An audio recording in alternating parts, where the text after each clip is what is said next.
Efforts failed to rename Edmund Pettus Bridge. Craig Field is ready to take off, and Selma Rotary Club gives out scholarships. That and more in this week's edition of the Selma Sun Spotlight, the only local newscast in Selma and Dallas County. I'm Cindy Fisher, publisher of the Selma Sun. And I'm Todd Prater, staff writer for the Selma Sun. Here's this week's top stories.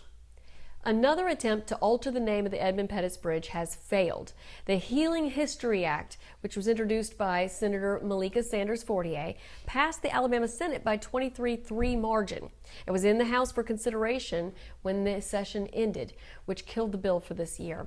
This bill would have altered the name of the historic Selma landmark to be the Edmund Pettus Foot Soldiers Bridge. The current lettering on the bridge would remain, but the name Foot Soldiers Bridge would be on a separate plaque. The Healing History Act goes against the Alabama Memorial Preservation Act of 2017, which makes it illegal to alter historical monuments in place for 40 years or more. The bridge is named after a Confederate general and member of the Ku Klux Klan. Craig Field Airport and Industrial Authority continue to improve its campus, taxiways, and neighborhood.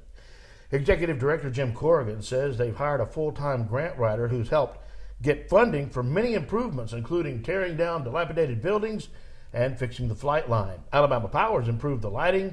75 houses in the adjacent neighborhood have been sold and security cameras installed at the entrances to the neighborhood.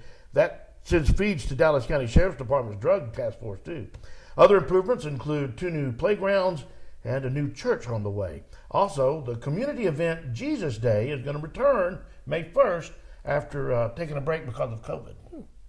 CityJet, which is located out at Craig, they got there a year ago, is going to be taking in large numbers of aircraft from all over the world to do maintenance and training. Corrigan estimates that Craig should bring 50 to 100 new jobs and $10 million of economic impact in our area in the next few years as they continue to grow. Wow, that could be big. That will be big, and hopefully it'll continue on this path. And it will make up for, we lost a lot when they closed. The airbase closed in 1977. That was so a big blow. Now it could actually be a good boost to our economy. I'm thinking it will be, and hope so. It would be. Yeah. Selma's Rotary Club presented scholarships to 3 seniors from high schools in Selma-Dallas County as part of their annual Renee Kelley Wilkerson Scholarship Program. The winner of the $1,500 scholarship was Darius Nix of Dallas County High School. The $1,000 scholarship went to Wilkes Chittum of Morgan Academy, and a $500 scholarship went to Devon Benjamin of Selma High School. Rotary gives scholarships each year to students who are chosen by their school counselors and principals.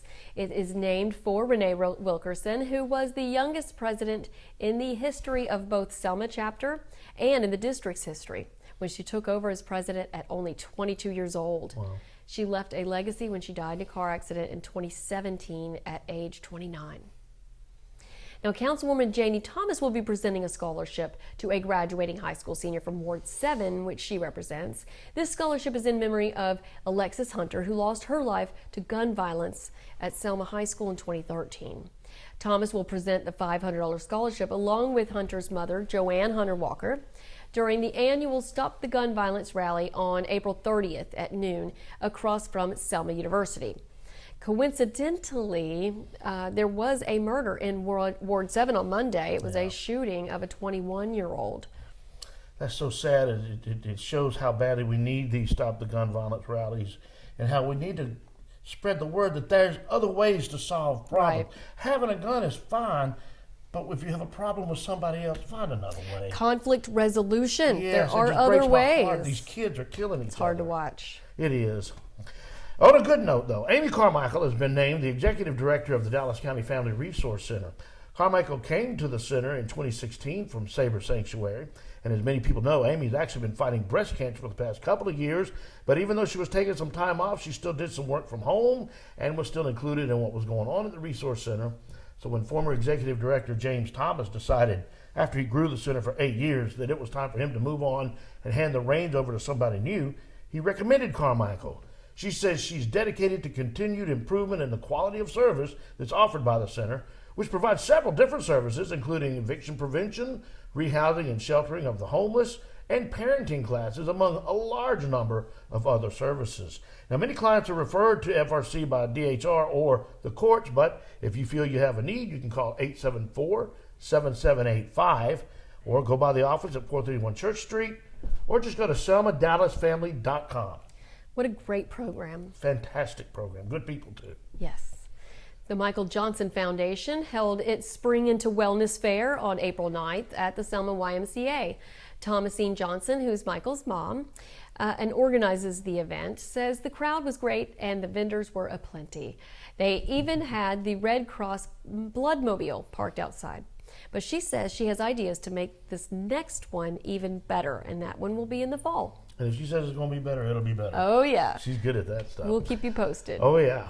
We got a couple of reminders. April 30th is going to be a big day. The Stop the Gun Violence rally is at noon across from Selma University, like we mentioned already. There's also a big spring celebration all day at the venue, which is next to the store up in Summerfield. And in Perry County at the courthouse is the Autism Awareness Walk, which starts at 9. Wow, that is a lot of things. A lot of things on one day. Yeah. You do them all. Such a great time of year. Yeah, I love it this time of year. Thank you for joining us for this week's edition of the Selma Sun Spotlight. Read these stories and more at selmasun.com and follow and subscribe to us at our YouTube channel and on Facebook and Instagram. We'll see you next week.